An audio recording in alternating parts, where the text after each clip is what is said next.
going to do it, do it. Say what you can do what you say. If you can't do it, don't say you can do it. Don't over-leverage yourself. Don't over-leverage a decision and then jump in and kind of dip a toe. I think I'll try it out. No, think if you're going to try it out beforehand, but when it's time to go, dive. Finish it, find out. Come out the other side. If your definition of success is win or lose, giving everything you've got and growing or learning along the way, then you're setting yourself up for success.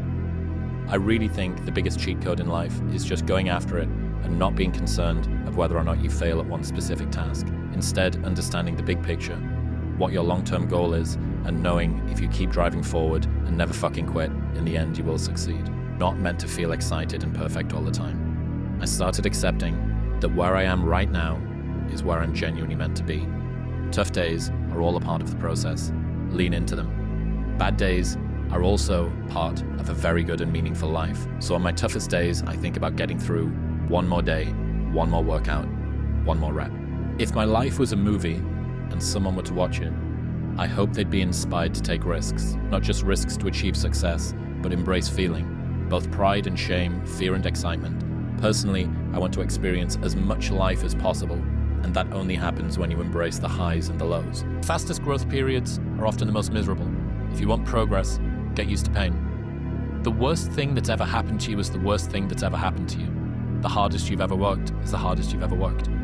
Every new challenge shows you a new territory you were scared of but survived. Every time you break a new limit, you now know you have the capacity to handle more than you ever did before. It's inverse PTSD, like workload exposure therapy, that teaches you, oh, I've been here before and I didn't die. This is okay. Lazy people don't know how to start. Weak people don't know how to finish. Successful people don't know how to stop. People demand success, but refuse to work weekends. People want opportunity, but won't talk to strangers. People claim ambition, but sleep in every day. We are the result of our actions, not our aspirations. So much depends on reputation. Reputation is the cornerstone of power. Through reputation alone, you can intimidate and win. Once it slips, however, you are vulnerable and will be attacked on all sides. Never let others define it for you. People only root for others at two times. First, when they're at the beginning of the race. Second, when they finish. Neither is when you need it. So, you have to master the middle. The boring, exhausting, soul-crushing middle.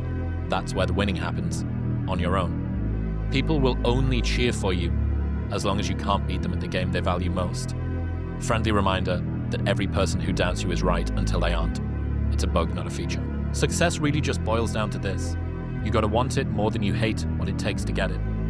If you're willing to suck at anything for 100 days in a row, you can beat most people at most things. The bar for excellence has never been so low. Most of your competition quits after the first sign of difficulty because they've never known what hard feels like.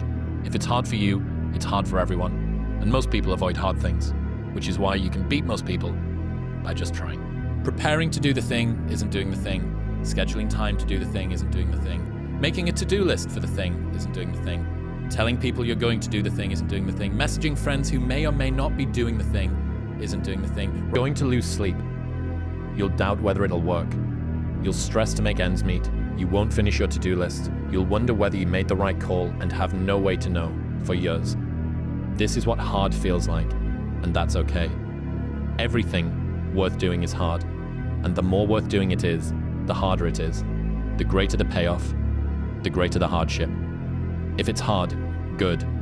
It means no one else will do it. More for you.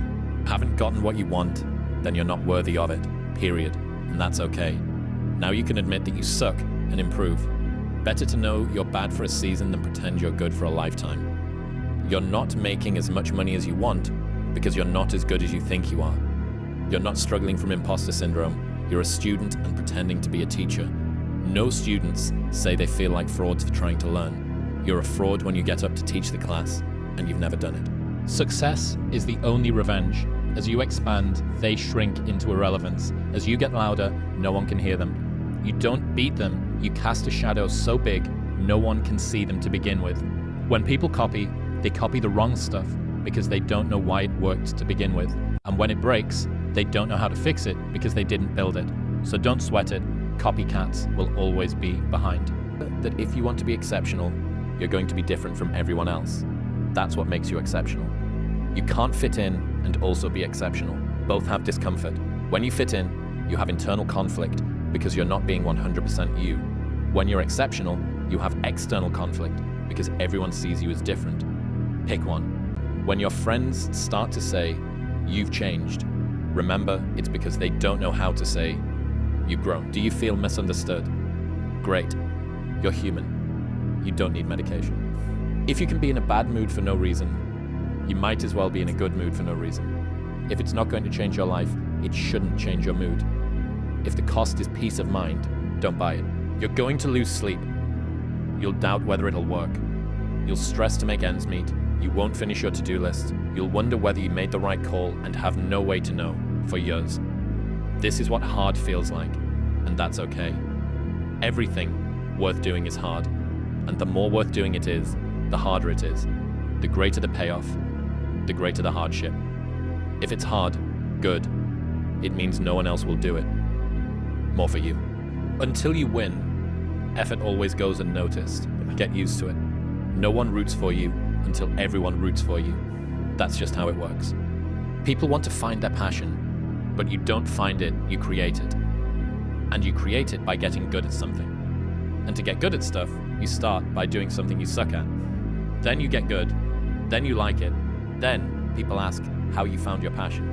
Answer: by starting when you sucked and not giving up. You cannot wish for a strong character and an easy life. Each is the price of the other. What if what you're going through isn't hard? What if you're just sensitive? The only insults that hurt are the ones we believe. Next time someone insults you, remember, they're going to die. Everyone will forget about them. And if no one will remember them, then you might as well forget about them now. They are irrelevant. Your dream, your actions, your outcomes. Don't be so worried about people who imitate your work. They only know the what, but not the why. If you stopped being creative, so would they. A photocopier isn't an artist, even if it can recreate the Mona Lisa.